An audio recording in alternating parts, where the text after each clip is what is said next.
And welcome back, ladies and gentlemen, to another weekly review with The Robot, brought to you by the Movie Pope.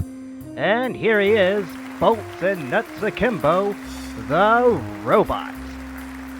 Help by the Beatles is the second film in their movie-making run. Made in 1965, at the height of Beatlemania, it's a departure from A Hard Day's Night, which was centered around one place and one time. Here, the Fab Four are globe-trotting to escape people who want to harm their drummer, Ringo Starr, because he wears a ring that everyone wants. Never heard of it, I don't blame you. The movie was a tie-in to their album of the same name. Most people will remember the album than the movie, and for good reason, too. Watching it, you're not expecting much, and your lowered expectations would be correct. So, let's dive in and take a look at the Beatles' sophomore film outing and see what we can parse from this would-be attempt at a movie. The movie centers around a bunch of religious cultists chasing Ringo because he's wearing a ring that's very important to them. They go through all these schemes to get the ring, from trying to saw his hand off to pretending to be vending machines to posing as waiters at a restaurant.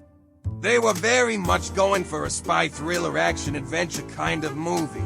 After all, Sean Connery as Bond was all the rage and the director wanted to get in the act. Hey, what better way to show how cool the Beatles are than to put them in a spy situation? It's a funny concept, for sure, but it starts to get out of hand real quickly. Beside the cultists, there are also the scientists who also want the ring, but for different reasons, and the army that's supposed to protect the Beatles don't really seem to do a good job. Guess they were all sent to Northern Ireland, you know? That was Britain's Vietnam, you know? By the end of the movie, it descends into chaos on the beach where there's a scuffle and finally the ring comes off and everybody is happy.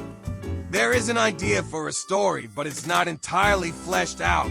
And that doesn't seem to matter, really, because they weren't out to make an Oscar contender. It was fodder for the Beatlemania machine.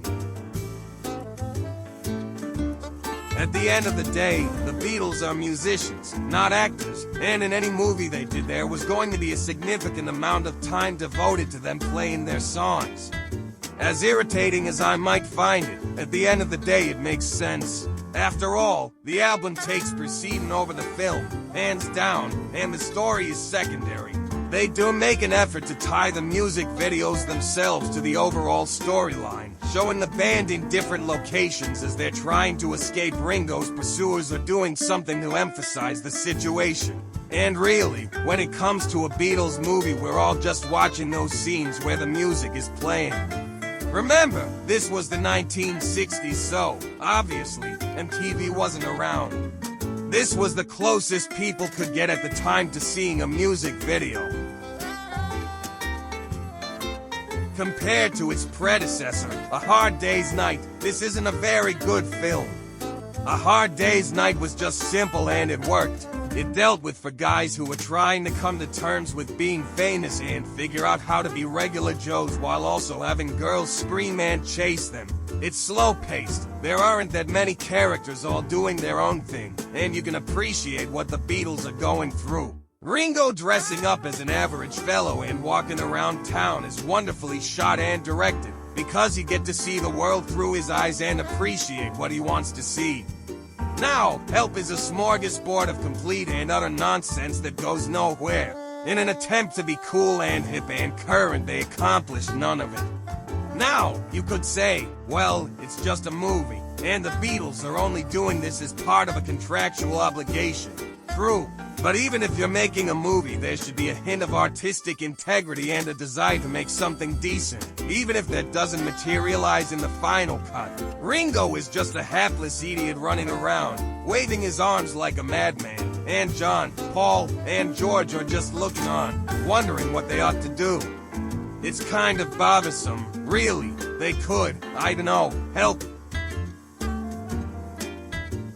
Like I said before, this movie was their second outing. They would produce two more before the end of the decade. Yellow Submarine in 1968 and Let It Be in 1970. Sorry to interrupt myself, but I did forget to mention their 1967 movie The Magical Mystery Tour. It was quite a forgettable film, but I just wanted to make sure I included that in the mix. Out of all the movies they made, their last movie was, by far, the most powerful, because we're seeing a band come apart at the seams. Gone are the tight-knit camaraderie, the joking, the campy adventures, and cheerful music. Now it's for guys who realize they are coming to the end of a 10-year-long relationship and must decide whether they want to remain or split. And it's organic, too, not manufactured humor like you saw in previous films. In Let It Be, they were never following a script, but, for the first time on screen, just being themselves. Help gives us for guys who are pampered and artificial, which you can see right through. Yeah, it's funny to watch and it reminds you of happy times, but there's something hollow in all this. When you compare this and Let It Be, you can definitely see the difference and it shows. But in 1965, the cracks hadn't shown yet, so you'd be forgiven for not thinking anything was amiss.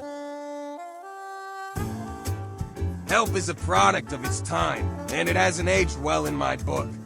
The humor is subpar, the jokes, if any, fall flat, and the Beatles prove once again why they aren't actors. Paul McCartney can't act to save his life, George Harrison can only pull a face, John Lennon doesn't seem interested whatsoever, and Ringo thinks he's an actor but seems to get it wrong every single time. Doesn't help that he keeps up this acting thing, but hey, when you're a rock legend and have a ton of cash, then who am I to stop you?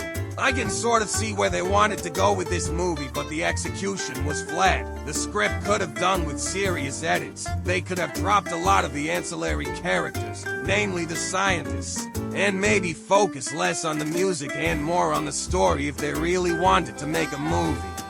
It's 60 years old this year, and while it may not have stood the test of time, if you're an ardent Beatles fan, then this is as good as silver. See what I did there? Silver is not as good as gold. Thanks for watching, and if you don't mind, please leave us a like. It helps a lot. And while you're at it, subscribe so you never miss an episode drop. This is the Robot signing off.